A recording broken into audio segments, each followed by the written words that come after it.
Hare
Shriram सच्चिदानंद भगवान की।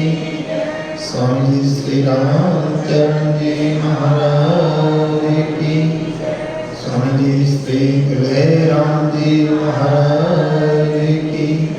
सिद्धेश्वर महादेव की।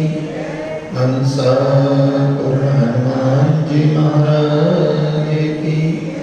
सद्गुरुदेव की। सत्य सनातन धर्म की। सब संतन की। आनंद अखिल ब्रह्मांड विनायक दयालु कृपालु राम सच्चिदानंद युगल मृदुल पावन चरणारविंदों में श्रद्धा प्रीति और भक्ति के साथ कोटि कोटि बार वंदन प्रणाम करते हुए परम श्रद्धालु प्रवृत्ति भक्तजनों, श्रद्धा वात्सल्य में शक्ति स्वरूपा भक्ति स्वरूपा मातृशक्ति परम पवित्र विश्राम सागर के पावन चर्चा में 88,000 समकालिक ऋषियों के प्रति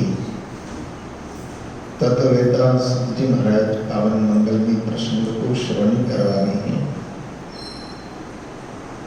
और कल आप श्रवण कर रहे थे कृष्ण दत्त नाम के ब्राह्मण की कथा।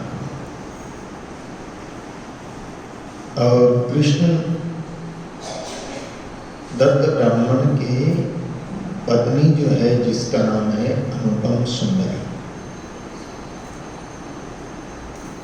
और किताबें पढ़ के शास्त्र पढ़ करके ये इतना कर रही है वो कि आने वाला अतिथि देव होता है। और देवर्षि नारद जी महाराज अनुपम सुंदरी के घर पर पधारे।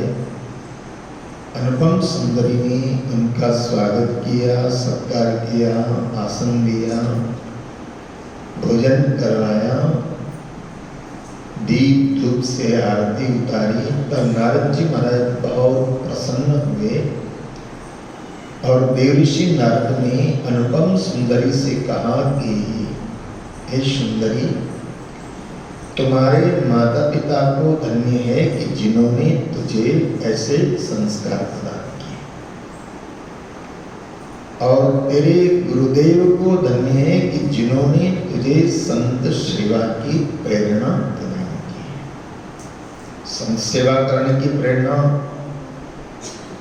गुरुदेव ही दे सकते हैं, और इसलिए गाया भी गया है कि साधु संत की संगति देना। गुरुदेव से क्या मांगना चाहिए? साधु संत की संगति देना और अपने राम की रंगति देना। साधु संत की संगति देना और अपने राम की रंगति देना। जीवन के अंदर सद्गुरुओं से मांगना है तो क्या मांगना है कि आपका जो इष्ट है वो मेरा इष्ट, और उस इष्ट के रंग में हम रंग जाए। एक वरदान, उस इष्ट के रंग में हम रंग जाए। अपने राम की रंगति देना और साधु संग की, साधु संत की संगति देना। साधुओं की, महापुरुषों की संगति हमारे को जीवन में प्राप्त होती रहे।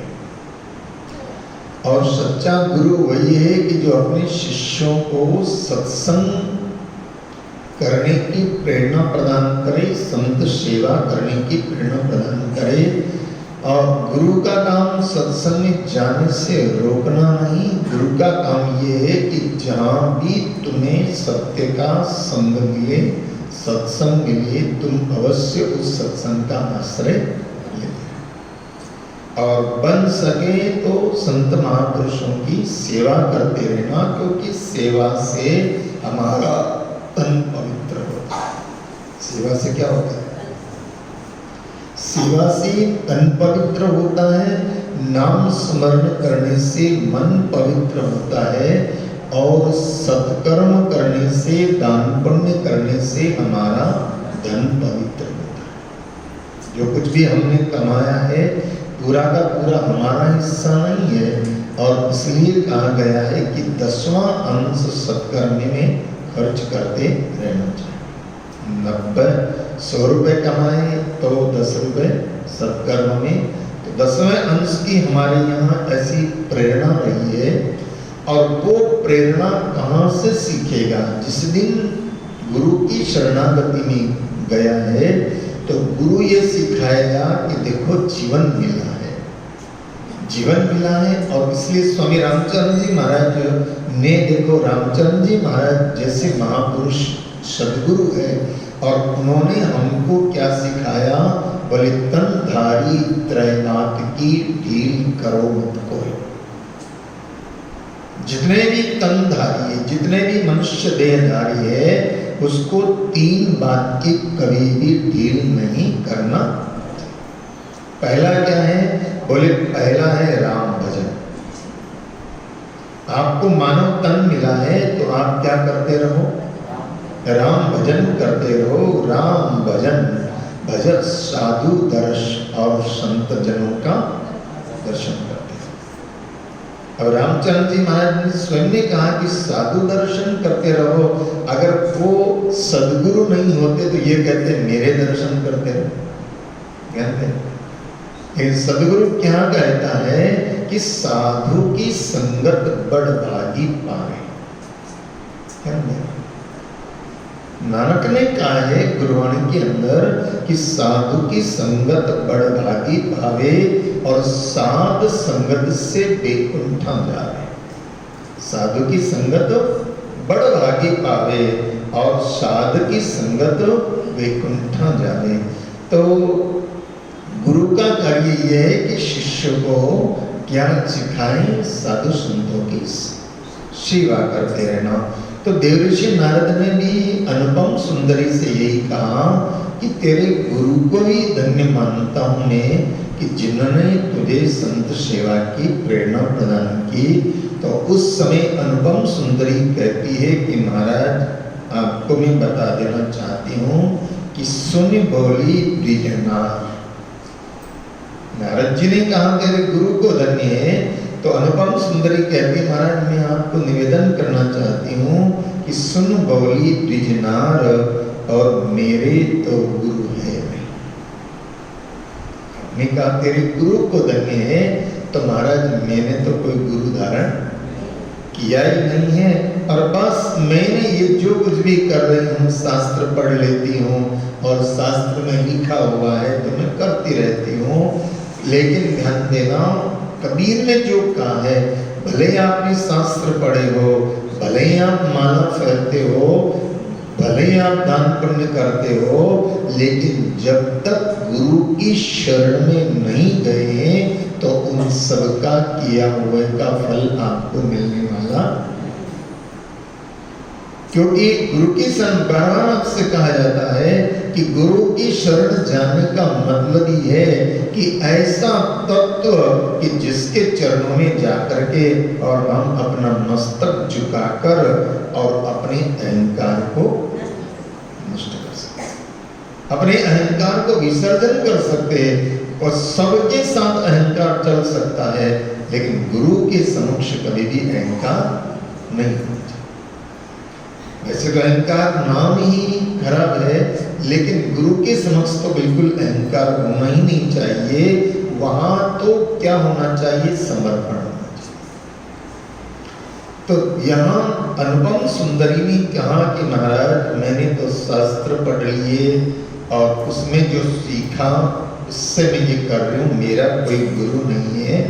तो नारद जी महाराज बड़े दुखी हुए और जो कुछ भोजन किया था उन्होंने सारा भोजन वमन के द्वारा बाहर निकाल दिया। बड़े परेशान नारद जी महाराज ने जब ऐसा किया तो अनुपम सुंदरी ने कहा महाराज क्या भूल हो गई, आपने ये उल्टी करके वमन करके सारा भोजन बाहर निकाल दिया, तो क्या भूल हो गई, मेरे भोजन में कुछ अपवित्रता रही?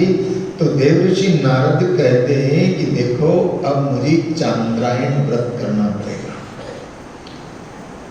अवैष्णव के हाथ का अगर भोजन ग्रहण कर ले हम, तो उसका प्रायश्चित यह है कि 7 दिन तक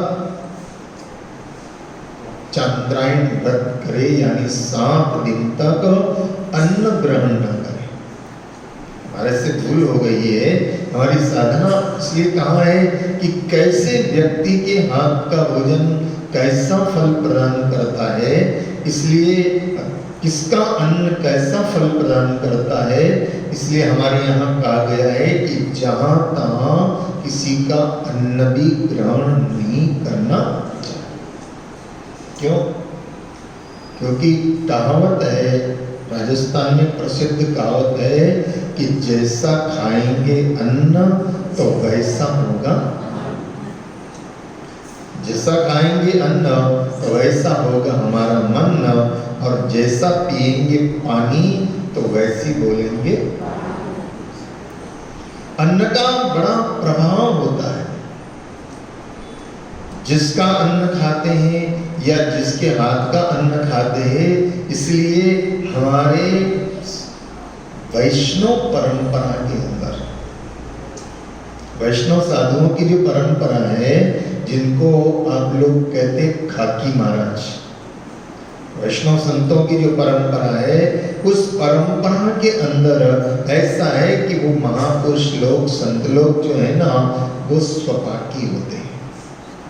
क्या होते हैं? स्वपाकी होते हैं, अपने हाथ से बनाते हैं और अपने हाथ से बना करके फिर भोजन करते हैं। और ऐसे ही पुष्टि मार्ग के अंदर बड़ी सुंदर परंपरा है कि भगवान का भोग जहां जिस रसोड़े में बन रहा है, तो वहां हरेक को प्रवेश नहीं, हरेक की एंट्री नहीं होती है। और अगर कोई जाता भी है तो नहा धो करके, कंप्लीट होकर के, और जिसको परमिशन मिली है वही जाते हैं। क्यों? क्योंकि ये अन्न बड़ा प्रभावी होता है, जैसे अन्न बड़ा प्रभावी होता है। और इसलिए, और दूसरी बात कही गई है कि भोजन भी कहाँ कैसे करना चाहिए, तो शास्त्र में कहा गया है कि 3 चीजें एकांत में होती हैं। 3 चीजें एकांत में होती है। पहला, भोजन एकांत में, भोजन एकांत में, बहुत ज्यादा भीड़ इकट्ठी करके। और इसलिए मैंने देखा है, कई महात्माओं को देखा कि भीड़ इकट्ठी करके और भोजन कर रहे हैं, तो ऐसी दृष्टिपात होता है कि वो बीमार रहते। मैंने कई महात्माओं को देखा बीमार रहते। तो ये बहुत बड़ा शास्त्र का प्रमाण है, ये शास्त्र का प्रमाण है कि भोजन कहाँ करना चाहिए। हाँ, या तो भोजन करने वाला और या फिर भोजन परोसने वाला, गिनती के होना चाहिए। हाँ, समूह में भोजन करना वो चीज अलग है। वो तो कोई रोज तो होना नहीं, बोलो, रोज तो कोई होना नहीं। ठीक है, कभी कोई फंक्शन वगैरह हुआ तो समूह में बैठ के कर लिया, बाकी रोज कोई जिम्मेदार हो गई, बोलो ना। हाँ, तो पहला बात बताई है कि भोजन एकांत में करना चाहिए, और दूसरी बात बताइए भजन एकांत में करना चाहिए। एकांत में भोजन का मतलब क्या है कि आपके भोजन पर कोई दृष्टिपात न हो। या प्रसंग आ गया तो मैं बताना चाहूंगा, शास्त्र में लिखा हुआ है कि जो भोजन आप कर रहे हो उसके ऊपर कुत्ते की दृष्टि नहीं पड़ना चाहिए। जो आप भोजन कर रहे हो उसके ऊपर कौवे की दृष्टि नहीं पड़ना चाहिए। और जो आप भोजन कर रहे हो किसी भूखे की दृष्टि नहीं पड़ना चाहिए। और अब जो आप भोजन कर रहे हो अपवित्र व्यक्ति की दृष्टि उस पर नहीं पड़ना चाहिए। और इतनों की दृष्टि जिस भोजन पर पड़ जाती है वो भोजन अपवित्र हो जाता है। ये मैं नहीं कह रहा हूं, चाणक्य नीति कह रहे। आप भजन कर रहे हो, कोई कुत्ता आ गया आपके सामने, तो इसलिए हमारे यहाँ है कि कुत्ते का हिस्सा डाल दो, गऊ का हिस्सा निकाल दो, अभ्यागत का हिस्सा। हमारे यहाँ की परंपरा, 3 परंपराएं रही है कि पहली रोटी गैया की निकाल दी, बीच की रोटी अभ्यागत की निकाल दी और लास्ट की रोटी। जिससे क्या होगा, वो जो आपने अन्न ग्रहण किया है, आप जो भोजन कर रहे हो, उसका दोष खत्म हो जाता है। हमारे यहाँ की परंपरा है कि किसी भी आप वेद पाठी ब्राह्मण को देखना, या फिर जिन्होंने कर्म कांड को जानते हैं, उन संतों को देखना कि भोजन करने से पहले अपनी थाली में से क्या निकालते हैं, गौग्रास। उसका विधान यही है, क्योंकि गौ माता का ग्रास निकाल दिया तो अन्न का दोष समाप्त हो जाता है, और गौ माता सारे दोषों को समाप्त कर देती। तो कैसा भोजन किसके सामने? पहला मैंने आपको बताया कि एकांत में क्या होना चाहिए, भोजन एकांत में होना चाहिए, और भजन, और तीसरा सांसारिक के लिए कहा गया है कि भोग एकांत में होना चाहिए। भोजन, भजन और भोग, ये एकांत की शास्त्र के प्रमाण की चीज है कि आप सब सार्वजनिक रूप से, कभी कभार की बात रोज सार्वजनिक रूप से, तो आप पर दृष्टि दोष होगा और निश्चित होगा। अब आप देखो, आप भोजन कर रहे हो, और अगर किसी ऐसे भूखे व्यक्ति की दृष्टि पड़ गई और वो देखेगा कि देखो कितना अच्छा इसको तो खाने को मिल रहा है और मुझे नहीं मिल रहा है, तो वो ध्यान देना, कोई ऐसे नहीं खा लेता, कई लोग अपनी दृष्टि से भी खा लेते हैं, कई लोग दृष्टि से भी खा लेते हैं, और दृष्टि जब पड़ जाती है तो बड़ा, वो कहते हैं ना कि दृष्टि तो पत्थर को भी तोड़ देती है, दृष्टि पत्थर को भी झटका देती है। ऐसी दृष्टि का बड़ा महत्व, और ये दृष्टि ऐसी नहीं होती तो भगवान दास जी महाराज नहीं कहते कि मुष्ट दृष्टि और मौत अकाली यमदी शीश। इसलिए भोजन का विधान जो कहा गया है कि भगवान को भोग लगा के, गौग्रास निकाल के, सारी चीजें, तो यहाँ नारद जी को वो अनुपम सुंदरी ने कहा, महाराज मेरे भोजन का क्या दोष रहा? तो नारद जी ने कहा, तुम्हारे जीवन में तुमने कहा मेरे गुरु नहीं है, और नुगरे के हाथ से भोजन करना यानी अपनी साधना को नष्ट करना।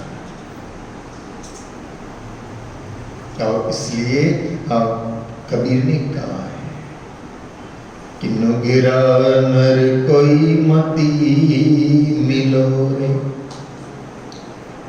नुगरा नर कोई मती मिलो रे, हमें पापी मिलो हजार, और एक नुगरा के शीश पर लख पापिन का भार। एक जो गुरु की परंपरा से रहित है, ऐसे व्यक्ति पर 1,00,000 पापियों का जितना भार होता है। इसलिए मुझे चांद्रायण व्रत करके, और जो भी अंश 7 दिन में जो हमने, और ध्यान देना, जो हमने खाया है ना, उसका असर 7 दिन तक रहता है, उसका असर 7 दिन तक रहता है। और ये मैं प्रत्यक्ष में देखा नहीं, मैंने शायद आपको पहले भी ये कथा सुनाई हो, कथा नहीं हकीकत है कि हम जब उत्तर काशी के अंदर थे, और जिस आश्रम में हम निवास करते थे, तो वहाँ जो महाराज जी थे बड़े वाले, वहाँ एक साधक बहुत अच्छे रहते थे, उस आश्रम के अंदर एक बहुत अच्छे साधक, और उन साधक से हमारी कई बार चर्चा होती रहती थी। लेकिन एक दिन वो साधक बड़ा परेशान,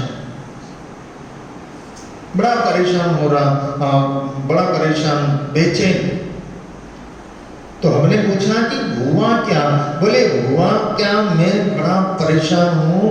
मैं रोज सवेरे गंगा स्नान करके और साधना में जब बैठता था, ध्यान करने बैठता था, तो ध्यान के अंदर मेरा चित्त इतना एकाग्र हो जाता था, इतना एकाग्र हो जाता था कि ध्यान करते करते पहले शुरुआत मैंने दीपक की लौ के सामने, ये चित्त को एकाग्र करने का साधन है कि दीपक जला के उसकी लौ को देखने से चित्त शांत होता है, या ओंकार लिख करके और उस ओंकार बिंदु संयुक्तम ऐसा कहा है, उस पर ध्यान करने से चित्त एकाग्र होता है, या रकार राम लिख करके सूर्य में और उसका ध्यान करने से हमारा चित्त शांत होता है, जैसा सब पीछे लिखा हो, पीछे राम लिखा हुआ है सूर्य का।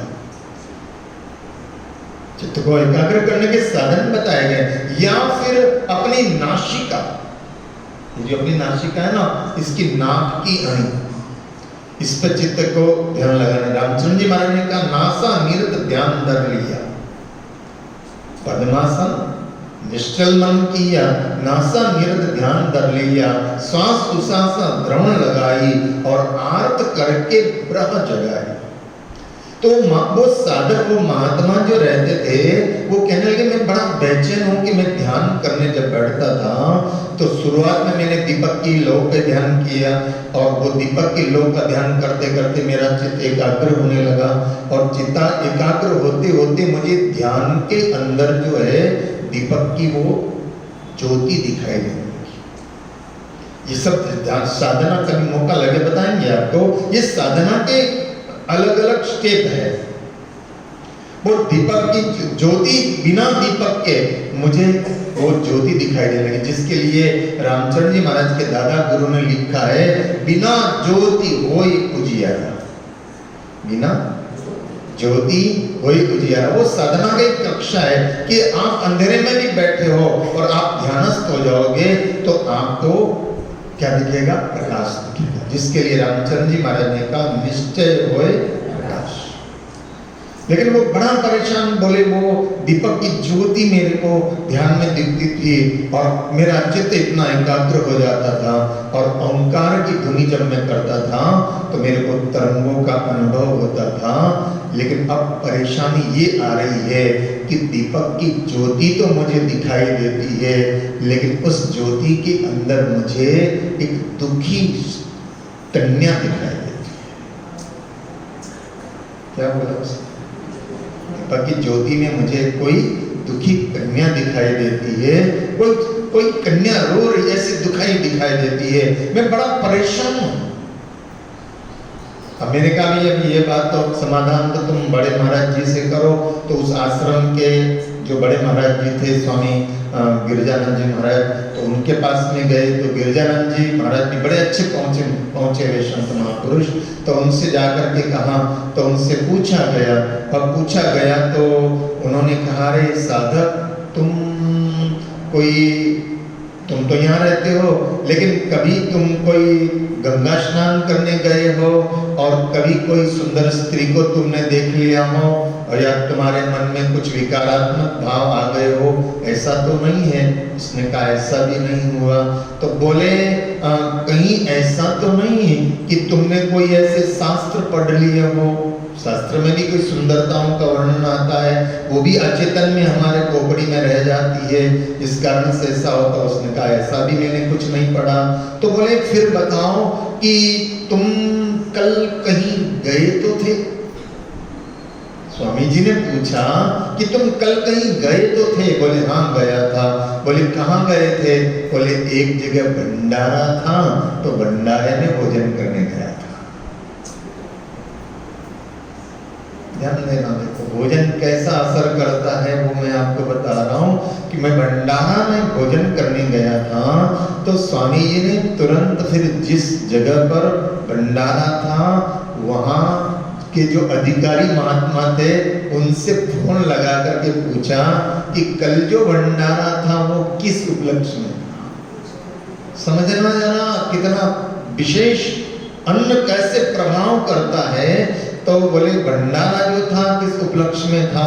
बोले ये तो हमें मालूम नहीं, लेकिन दिल्ली से कोई आदमी आया था, जो भंडारा करने आया था कोई दिल्ली का आया था, और दिल्ली वाले ने आकर के भंडारा किया था। तो बोले अच्छा, फिर पता किया तो मालूम ये पड़ा कि जिस आदमी ने भंडारा किया था ना, उसने अपनी जवान लड़की को पैसे के चक्कर में किसी बुड्ढे से शादी करवा दी।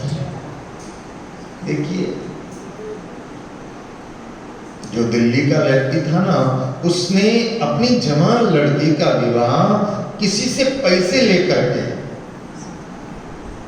और पैसे वो तो कहा गया है ना कि होवे रोकड़ा तो पर नहीं,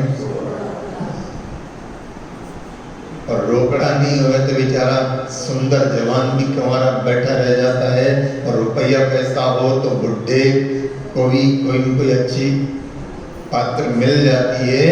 तो वो मालूम हुआ कि वो जिस व्यक्ति ने अपनी जवान लड़की को किसी बुड्ढे से शादी करवा दी थी, लेकिन मन में कहीं कहीं कचोट तो रह जाती है। तो बोले हमसे कुछ गलत तो हुआ है, और उन्हीं रुपयों में से थोड़े बहुत रुपये, बोलो ना, भंडारे में खर्च कर दिया। तो बोले वही कारण हुआ है। फिर स्वामी जी ने उसको, साधक को बहुत सुंदर उपाय बताया। बोले तुम एक काम करो कि आज जमाल घोटा ले लो।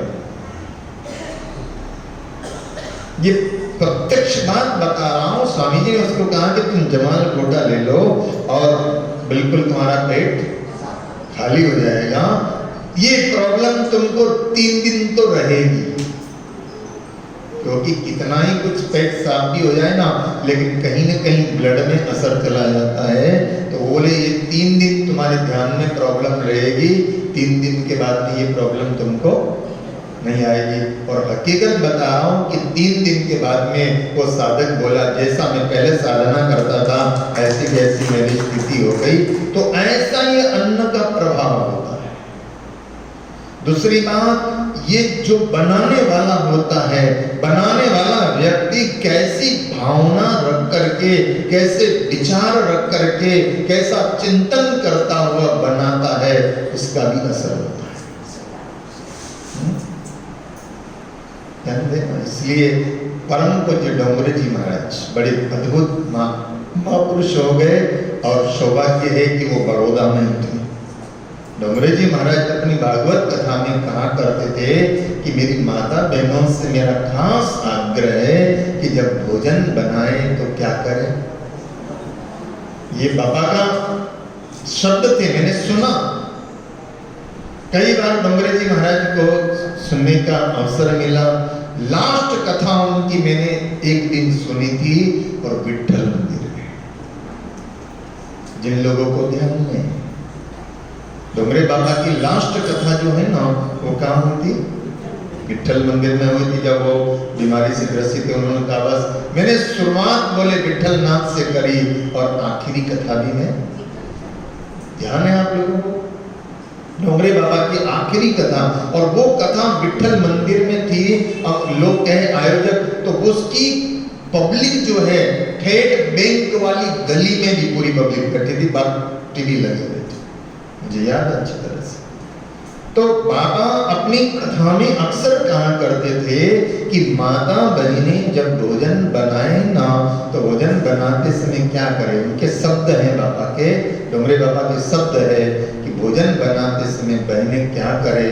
बोले श्री कृष्ण गोविंद हरे मुरारी, हे नाथ नारायण वासुदेव, श्री कृष्ण गोविंद हरे मुरारी, हे नाथ नारायण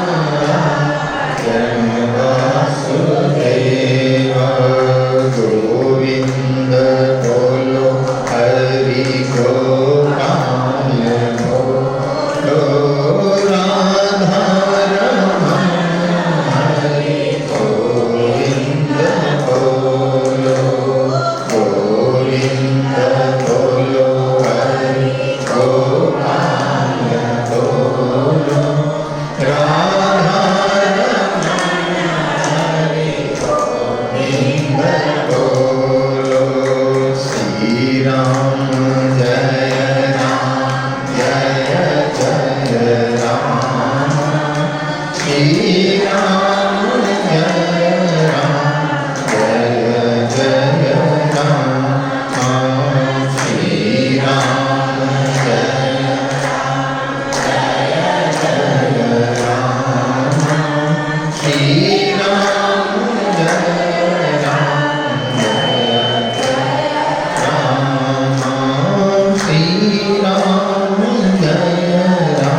तो बनाने वाले का चित्त क्या चल रहा है उसका असर भी किस पर आता है?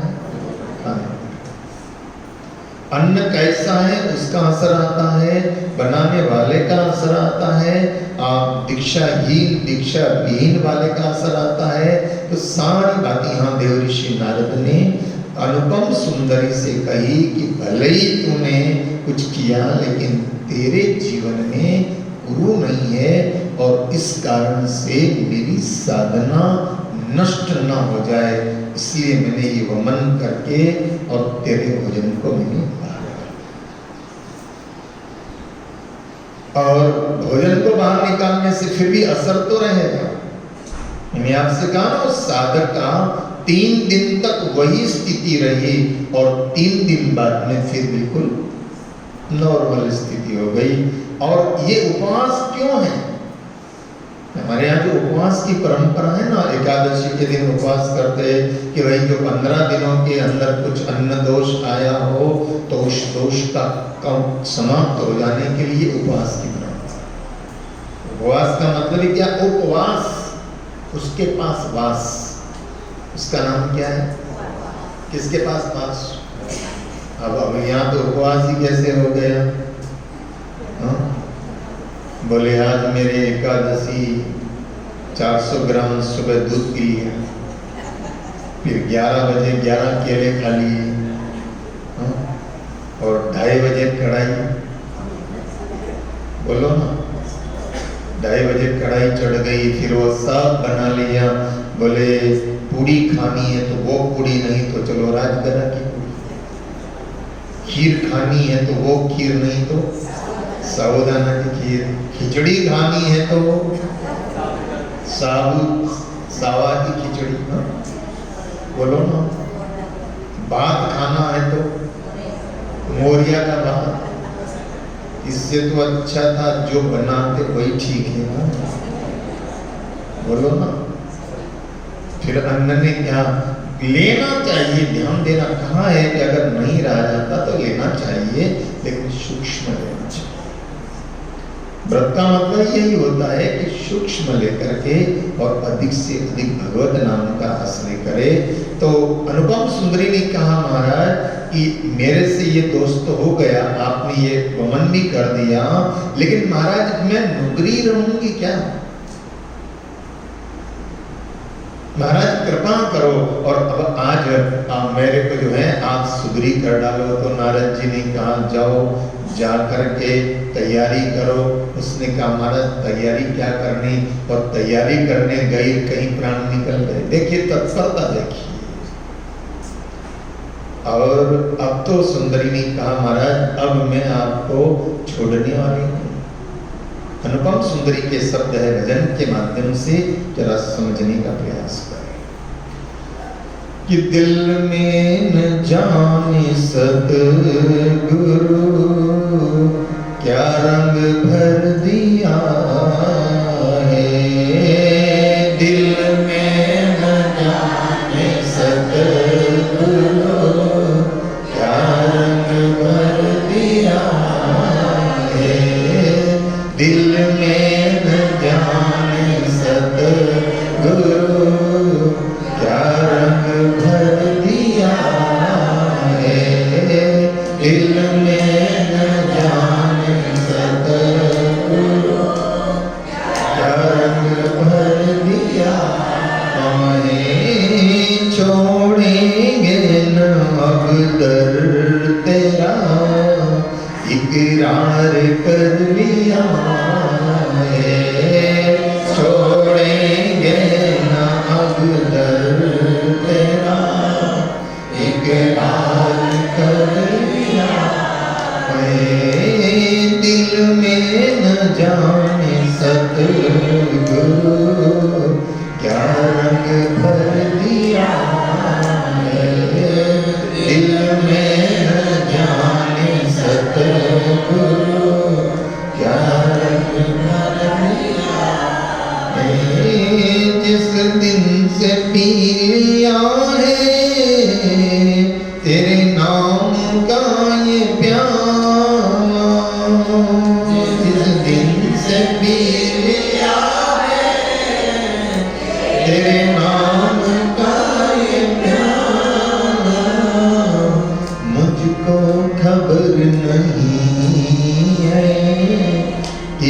दिल किधर गया है मुझको खबर नहीं है, ये दिल किधर गया है, दिल में न जाने सतगुरु क्या रंग भर दिया है, दिल में न जाने सतगुरु क्या रंग भर दिया है।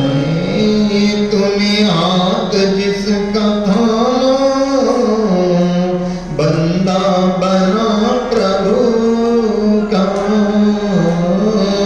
तूने हाथ जिसका थामा बंदा बना प्रभु का, हुई नजर जिस पे तेरी समझो के तर गया है, हुई नजर जिस पे तेरी समझो के तर गया है, दिल में न जाने सतगुरु क्या रंग भर दिया है, दिल में न जाने सतगुरु क्या रंग भर दिया है।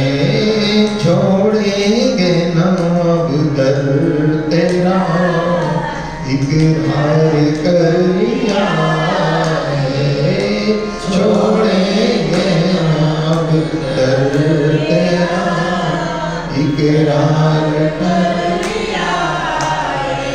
तेरी चरण धूलि जब से मस्तक गिर गई है, तेरी चरण धूलि जब से मस्तक गिर गई है, मेरी तकदीर बदल गई है, जीवन संवर गया है, मेरी तकदीर बदल गई है, जीवन संवर गया है, दिल में न जाने सतगुरु क्या रंग भर दिया है, दिल में न जाने सतगुरु क्या रंग भर दिया है। छोड़ेंगे न अब दर तेरा इकरार कर लिया है, छोड़ेंगे न अब दर तेरा इकरार कर लिया है।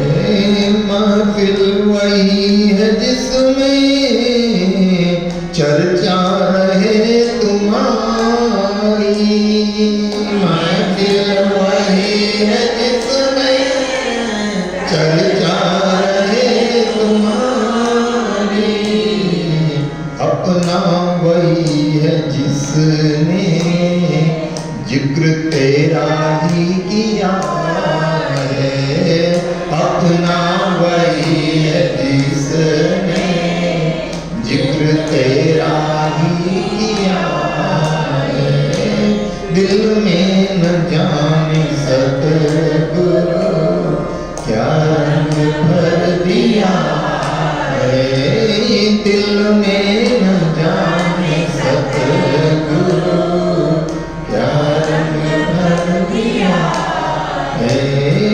छोड़ेंगे न अब दर तेरा इकरार कर लिया है, छोड़ेंगे न अब दर तेरा इकरार कर लिया है। सजदा किसी के आगे अब तक किया नहीं था, सजदा किसी के आगे अब तक किया नहीं था, सजदा जो अब किया है मेरा सर ही झुक गया है, सजदा अब किया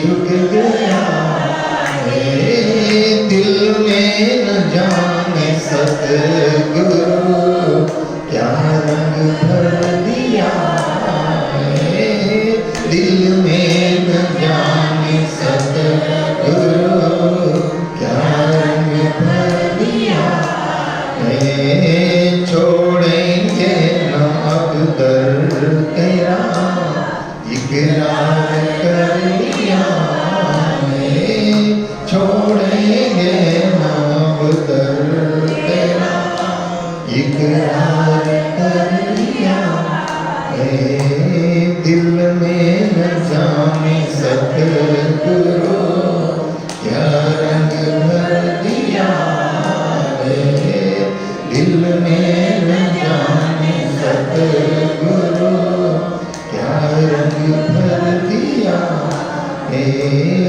छोड़ेंगे न अब दर तेरा, इकरार कर लिया है, छोड़ेंगे न अब दर तेरा, इकरार कर लिया है, दिल में न जाने सतगुरु क्या रंग भर दिया है, दिल में न जाने सतगुरु क्या रंग भर। अनुपम सुंदरी ने कहा, गुरुदेव बस आप तो मुझ पर कृपा करो और मुझे नाम की दीक्षा प्रदान करो। सदगुरु क्या करता है, सत्संग देकर के तुम्हें शिक्षा देता है। सदगुरु क्या करता है, सत्संग देकर के और तुम्हें शिक्षा देता है, और फिर कृपा जब करता है तो नाम देकर के तुम्हें दीक्षा देता है। शिक्षा, दीक्षा, और जब हम उसके पात्र बन जाते हैं तो भगवत नाम की हमें दीक्षा देता है। इसलिए सदगुरु बड़ा देने वाला है, शिष्य सबसे बड़ा भिक्षु है और सदगुरु सबसे बड़ा दाता है। शिष्य से बड़ा भिक्षु कोई हो नहीं सकता और सदगुरु से बड़ा कोई दाता हो नहीं सकता। तो अनुपम सुंदरी ने कहा, महाराज अब आप कृपा करो और मुझे नाम की शिक्षा तो आपने दे दी, अब आप मुझे जो है नाम की दीक्षा भी दे दो और नाम की दीक्षा भी दे दो। अब नारद जी महाराज क्या करते हैं, और फिर अनुपम सुंदरी का क्या होता है, और कृष्णदत्त ब्राह्मण जो इसका पति है वो फिर क्या व्यवहार करता है, आगे जो भी घटनाक्रम होगा कथा का पावन प्रसंग कल के सत्संग में आपके समक्ष रखने का प्रयास करेंगे। आज का सत्संग का समय पूर्ण हुआ है, इसलिए अपने बोल को विराम देते हैं। आप सब का मंगल इच्छते हुए आप सबका जीवन प्रभु भक्तिमय हो, आनंदमय हो, सुख शांतिमय हो।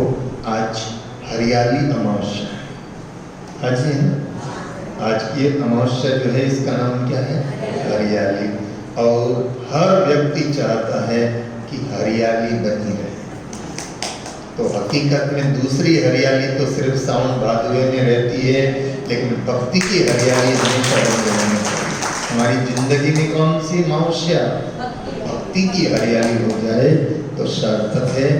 आज की आरती और प्रसाद की सेवा कैलाश जी मंडौरा परिवार की ओर से है, और आज कैलाश जी के पिताजी की निर्वाण तिथि भी है, पुण्य तिथि भी है। तो उनकी दिव्य आत्मा के आनंद के लिए कैलाश जी ने अपनी ओर से प्रसाद और आरती की सेवा ली है। तो उनके पिताजी की दिव्य आत्मा को जहाँ भी हो भगवान की कृपा निरंतर प्राप्त होती रहे, ऐसी मंगल कामनाओं के साथ आइए प्रसाद बांटने वाले कार्यकर्ता प्रसाद बांटने की व्यवस्था लगाएं, और आप लोग भाव प्रेम से हनुमान चालीसा का पाठ कर लें। श्री गुरु चरण सरोज निज मन मुकुर सुधार, वरदिना यशो जो दायक फल चार, बुद्धिहीन तन जान